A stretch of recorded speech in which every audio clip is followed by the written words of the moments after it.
नमस्कार, मेरा नाम आलोक है। आप लाइव स्ट्रीज देख रहे हैं। आज तारीख है 19 जून। देश के प्रधानमंत्री नरेंद्र मोदी आज बिहार आ रहे हैं, लेकिन उससे पहले राजनीतिक खबर आपको बता दें। देखिए, कल देर रात को राजद सुप्रीमो लालू प्रसाद ने रुपौली सीट पर बीमा भारती का नाम फाइनल कर दिया और उन्हें बुलाकर टिकट भी दे दिया। तस्वीरें आपको दिखाएंगे बिना किसी देर के। देखिए, बीमा भारती कल देर रात को पहुंची हैं लालू प्रसाद के पास, जो खबर है, और उन्हें टिकट मिल गया है रुपौली सीट से। आप समझ सकते हैं, बीमा भारती ही चुनाव लड़ेंगे रुपौली से, क्योंकि आरजेडी की ओर से बीमा भारती प्रबल दावेदार थी। 2024 में ही, इस साल जब लोकसभा का चुनाव हुआ, आपने देखा बीमा भारती चुनाव लड़ी, लेकिन वो चुनाव हार गई। तीसरे स्थान पर रहीं। दूसरे नंबर पर रहे संतोष कुशवाहा, जेडीयू के उम्मीदवार, एनडीए के उम्मीदवार, और पप्पू यादव वहाँ चुनाव जीत गए निर्दलीय। लेकिन खैर, वो बात थी लोकसभा की, अब बात है उपचुनाव की। 2020 के अगर हम नतीजों को देखें तो 2020 के नतीजे कुछ यूँ कहानी बयां करते हैं कि बीमा भारती चुनाव जीत गई थी, जेडीयू से थी, लेकिन बीमा भारती ने इसी साल जब चुनाव की तारीखों का ऐलान हुआ, 2024 के लोकसभा चुनाव की तारीखों का ऐलान हुआ, उसके तुरंत बाद होली के त्यौहार से पहले बीमा भारती आरजेडी में शामिल हो गई, तेजस्वी यादव के साथ जा मिली, और सरकार की इससे किरकिरी भी हुई, जेडीयू किरकिरी हुई। लेकिन जेडीयू भी वहाँ हार गई, बीमा भारती भी वहाँ चुनाव हार गई।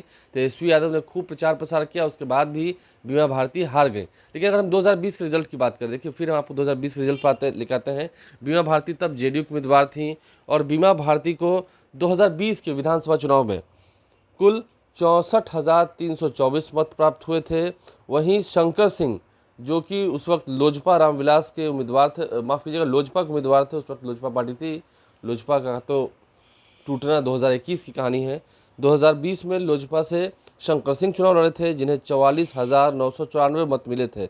वहीं विकास चंद्र मंडल सीपीआई से थे, क्योंकि उस वक्त महागठबंधन की ओर से वहाँ से सीपीआई पार्टी लड़ रही थी, जिन्हें 41,963 मत आया था, और वो तीसरे स्थान पर थे। तो देखिए, अब इस बार की कहानी बदल गई है। जेडीयू ने इस बार कलाधर प्रसाद मंडल को टिकट दिया है। कलाधर प्रसाद मंडल पहले निर्दलीय चुनाव लड़ चुके हैं, और कलाधर प्रसाद मंडल मजबूती से चुनाव लड़े, इसके लिए नीतीश कुमार ने खुद अपनी जो मजबूत सिपाही हैं, लेशी सिंह, बिहार सरकार की खाद्य उपभोक्ता संरक्षण मंत्री हैं, धमदाहा से जीत के आती हैं, कई बार चुनाव जीती हैं, और जेडीयू के प्रति काफ़ी ईमानदार छवि उनकी रही है, जेडीयू के साथ ही रही हैं, चाहे वो चुनाव जीते या हारे, तो उनकी एक अलग छवि रही है। लेशी सिंह को पूरा जिम्मा सौंपा है। लेशी सिंह को कहा है आप कैंप कीजिए जाकर। लेशी सिंह वहीं कैंप किए हुए हैं। कलाधर प्रसाद मंडल को जिस दिन टिकट मिला था, उस दिन भी आपने देखा था, संतोष कुशवाहा हो या लेशी सिंह हो, जो कि पूर्णिया के जनप्रतिनिधि हैं। संतोष कुशवाहा तो खैर चुनाव हार गए, लेशी सिंह मजबूत तरीके से वहाँ पर खड़ी थी, और लेशी सिंह ने कलाधर मंडल को टिकट दिलाने में अपनी एक अहम भूमिका निभाई है। उसके अलावा उमेश कुशवाहा भी थे। तो ऐसे में अब कलाधर मंडल को, जेडीयू को, एनडीए को जिताने के लिए लेशी सिंह ने वहाँ मोर्चा संभाल रखा है। लेशी सिंह को जिम्मेदारी दी गई है, और लेशी सिंह ने दावा भी किया, हमने उनसे उस दिन पूछा भी था, उन्होंने कहा कि आप निश्चिंत रहिए, टिकट चाहे किसी को मिले, बीमा भारती को मिले, क्योंकि उस वक्त तक तस्वीर साफ नहीं थी। उन्होंने साफ साफ कहा था कि आप निश्चिंत रहिए, जीत जेडीयू की ही होने जा रही है। देखिए, अगर हम बात अब कर रहे हैं लोजपा की, क्योंकि एनडीए के भीतर एक कन्फ्यूज़न था कि शंकर सिंह फिर से चुनाव लड़ रहे हैं।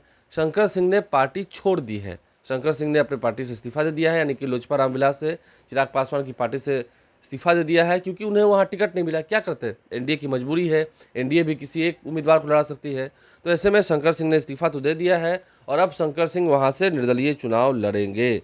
इसके अलावा विकास चंद्र मंडल को लड़ाने की बात सीपीआई कर रही थी। आरजेडी ने तो कल देर रात को टिकट दे दिया, लालू प्रसाद ने खुद बीमा भारती को टिकट दे दिया।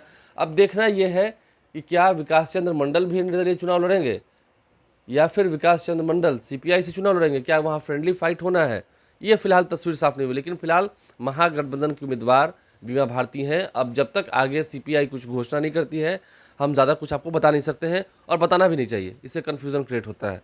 तो ऐसे में महागठबंधन की ओर से बीमा भारती, जेडीयू की ओर से, एनडीए की ओर से कलाधर मंडल, और शंकर सिंह निर्दलीय चुनावी मैदान में हैं। देखिए, सभी खबर तो हमने आपको बता दी, लेकिन पप्पू यादव भी पूर्णिया के सांसद हैं। पूर्णिया में उपचुनाव हो रहा है, तो आप समझ सकते हैं कितनी लड़ाई कड़ी होगी। पप्पू यादव सांसद हैं, क्या सच में वो तेजस्वी यादव की सिपाही बीमा भारती को चुनाव जीतने देंगे? हम ऐसा इसलिए कह रहे हैं क्योंकि देखिए, 2024 के अगर हम आपको नतीजे बताएं, तो पप्पू यादव को जब चुनावी अखाड़े में थे इसी साल, मतलब 4 जून को ही गिनती हुई है, ज़्यादा समय अभी नहीं बीता है। इसी साल इसी महीने पप्पू यादव को 5,67,526 मत प्राप्त हुए थे और जो निकटतम प्रतिद्वंदी थे संतोष कुशवाहा, उन्हें 5,43,709 मत प्राप्त हुए थे। हार जीत का जो डिफरेंस है वो 23,847 मत का था। संतोष कुशवाहा दूसरे नंबर पर है, 23,847 वोट से हार गए। लेकिन बीमा भारती जो महागठबंधन के उम्मीदवार हैं, उन्हें मत प्राप्त हुए थे लोकसभा चुनाव में 27,120, जबकि लगभग 12-12, 15-15 आरजेडी के विधायक सिर्फ कैंप किए हुए थे पूर्णिया में। उसके बाद भी बीमा भारती को मत प्राप्त हुए 27,120। तेजस्वी यादव भी खुद 3 दिन पूर्णिया में रुके थे प्रचार प्रसार करने के लिए।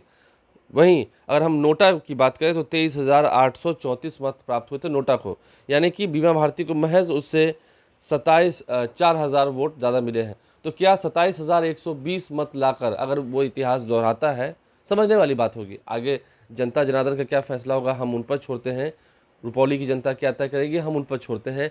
लेकिन अगर 27,120 मत मिलेंगे जो लोकसभा में मिले हैं, अगर इतने ही मत फिर दोहराते हैं विधानसभा में, क्या विधानसभा चुनाव में भी जीतना इतना आसान होगा?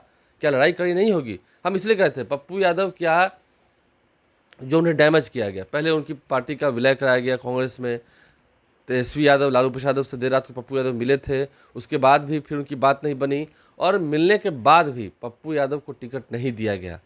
पप्पू यादव को कुछ यूं मैदान में छोड़ दिया गया कि आप हार भी जाते हैं तो क्या बात है, आपकी पॉलिटिकल करियर तो डेथ हो ही जाएगी। लेकिन पप्पू यादव निकले बाजीगर, जनता के बीच गए, प्रणाम पूर्णिया किया, लोगों से आशीर्वाद लिया और पूर्णिया की जनता ने पप्पू यादव को जिताकर भेज दिया। देखना होगा इस बार भी शंकर सिंह निर्दलीय खड़े हैं, निर्दलीय अपना नामांकन अब कर रहे हैं और प्रचार प्रसार करेंगे। कलाधर मंडल का तो नामांकन कल ही संपन्न हुआ है, हमने देखा लेची सिंह वहाँ पर मोर्चा संभाली हुई हैं।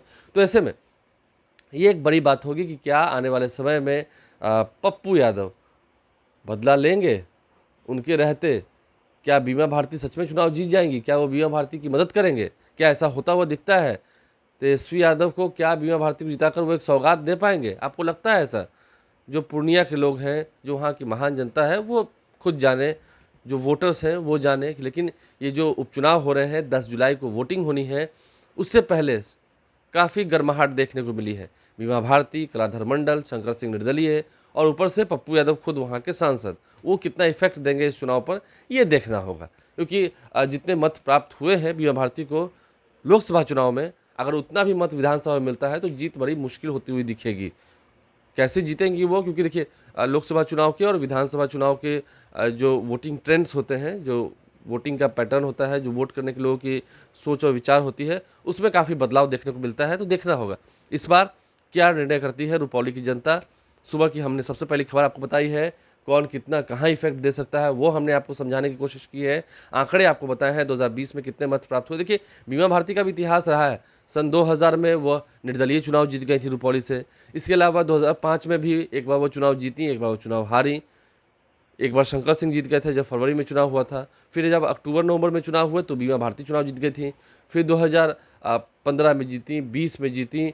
तो ऐसे उनकी जीत का भी रिकॉर्ड है। बिहार सरकार में मंत्री बनी लेकिन जेडीयू का साथ छोड़ दिया, तो जेडीयू के वोटर्स तो जेडीयू के वोटर्स होते हैं। अब देखना ही होगा आरजेडी के वोटर्स बीमा भारती का वहाँ कितना साथ देते हैं, क्योंकि अति पिछड़ा समाज से हैं। कल ही उनके घर पर जब पुलिस आ धमकी थी तो आग बबूला हो गई थी कि आखिर मेरा कसूर क्या है, मैंने सत्ता पक्ष की पार्टी छोड़ दी है इसलिए बीमा भारती को तंग किया जा रहा है। पुलिस ने पूछताछ की, उनके बेटे पर एफआईआर हो चुका है, उनके बेटे पर गिरफ्तारी की तलवार लटक रही है, उनके पति को भी ढूंढा जा रहा था अवधेश मंडल को। तो देखना होगा, बीमा भारती भी संकटों में घिरी हुई हैं, जनता के बीच जा रही हैं।